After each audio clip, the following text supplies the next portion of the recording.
I was trying to get some other people to come on here with me and talk about this, but I couldn't get anybody, not who I wanted. So what I did was, obviously with everything going on yesterday, it was like I couldn't think about anything else. And I couldn't really focus on anything else. I kind of halfway watched the fights, kind of forced myself to watch the fights a little bit. And of course, spent a lot of time with my family just to kind of distract myself from it. I came up with 3 stories that I'm going to tell about Marvelous Marvin Hagler. Actually 4. And that's his real name too, to kick that off. The fact that that's his real name is unbelievable. Which is why you guys the last story that I'm going to tell you guys, I don't know how y'all feel about it, but I don't care. Anyway. Yeah. So the first time I met Marvin Hagler was at a convention. And when I found out he was there, I was like, there's no way I'm not going to see him. There's no way I'm not going to, talk to him and say hello. And I mean, I tried my best not to look thirsty, but I followed him around the room. And because I understand my place in boxing, I looked at everybody else and I said, you guys have your opportunities now, because if I don't get it now, I'm sure I'll get it another time. And I followed them and I watched them. And one thing I learned from my dad says, you study people, learn who they are and what they're all about. And I just watched them move. I watched them shake hand after hand and smile and take pictures and all that kind of stuff. I'm like, this dude looks really cool. And I could not wait for my opportunity to meet him. I met him. And the only thing I could think of was tell this dude how special he is to you, And I did. I told him that he was a big reason why I boxed, which is why I'm wearing blue and dark blue and a light blue. This is what he wore in his fight against Tommy Hearns, which is really the fight that made me say he's my favorite fighter.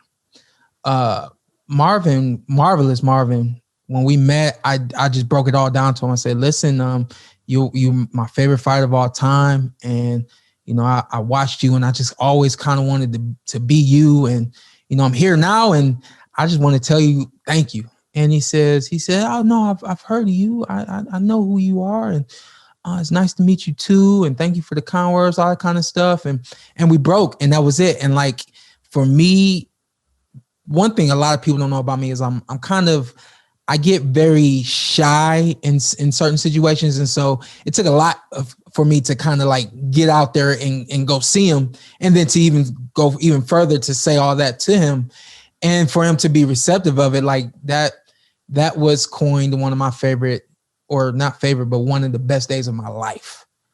I met him. This is my second story. Second time I meet him was out here again in Vegas. Another convention's going on, and at this point I had already met him that one time. So I walked up to him. I said, hey, Marvelous Marvin Hagler, I'm Shawn Porter. Do you remember meeting me XYZ ago?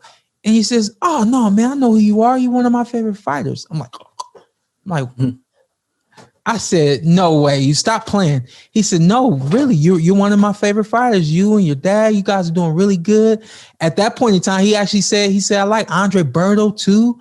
He said, and Keith Thurman. It's a couple of you guys out there that I really like.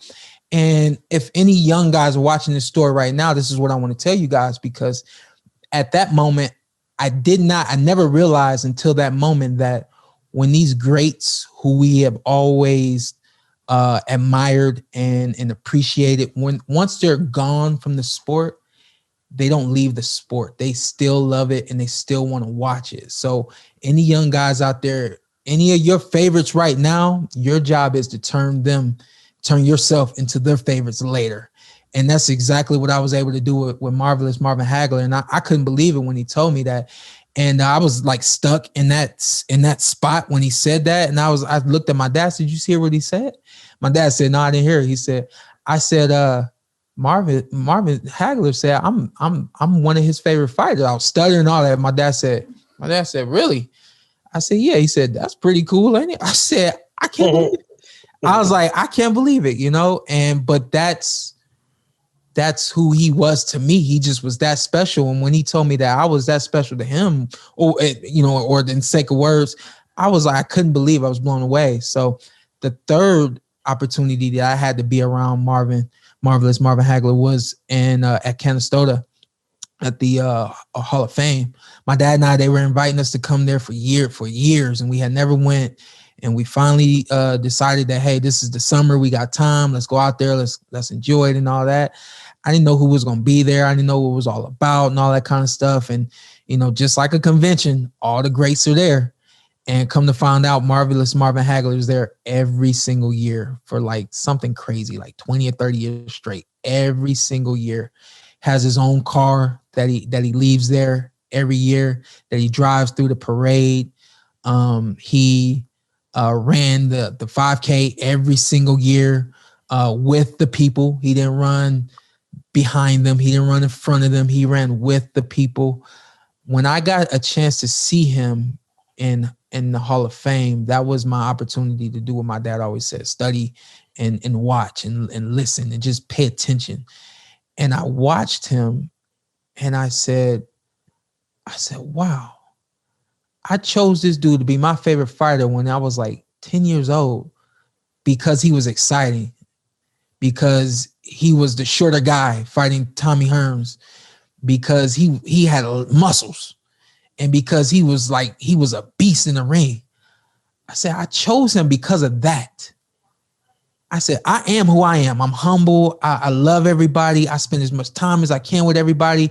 That's me. I don't care. Other people are like, oh no, keep going. You don't have to spend that much time. No, I'm going to spend time because I want to. But to see him spend time with fans every single year after year after year in Canastota, not because he had to, but simply because he wanted to, I said, wow, I actually chose a guy who I tried to emulate, and to come to find out, we actually had the same type of mentality and the same type of personality when it comes to being approachable by fans and being approachable by just, the common person who normally wouldn't have an opportunity to see us. And when I got to see that, that's kind of like what put the stamp on it, that he would be like one of my favorite people ever. You know what I mean? And the last story that I'm going to tell you guys is that his real name is Marvelous Marvin Hagler. I did not know that until legendary. Last night. And they were talking about it last night. And you guys can text my dad, call my dad, hit him up on IG, anything like that. I told my dad on Wednesday, I said, Dad, I've been thinking about changing my name to Showtime Shawn Porter. And he looked at me, he said, what, really? I said, yeah. I said, I've been thinking about it for years. I said, but I just, I don't know whether or not I want to do it. But how that thought came up is every time I write a check and I go to write Shawn Porter, I always almost write Showtime, and then I have to redo some stuff and make it Shawn Porter. And some years ago, and I was like, you know what? If I just change my name to Showtime Shawn Porter, then it won't make a difference. And I'm watching TV last night, and I hear that his real name is Marvelous Marvin Hagler. And I'm like, there's just so many parallels between myself and this guy, a guy who did not have an easy career, a guy who stepped up and fought everybody when he had the opportunity to fight everybody, a guy who just simply wanted to be great and didn't want to be acknowledged as the greatest, but just wanted to be great. A guy who was going to go out there and give it everything he had every single fight, and fight with not only his intelligence and his skills, but also his heart. And that's who I am and what I do. And I mean, last night I was hurt hearing about Marvin. I was hurt. I know a lot of people like, why is he so hurt? I felt connected.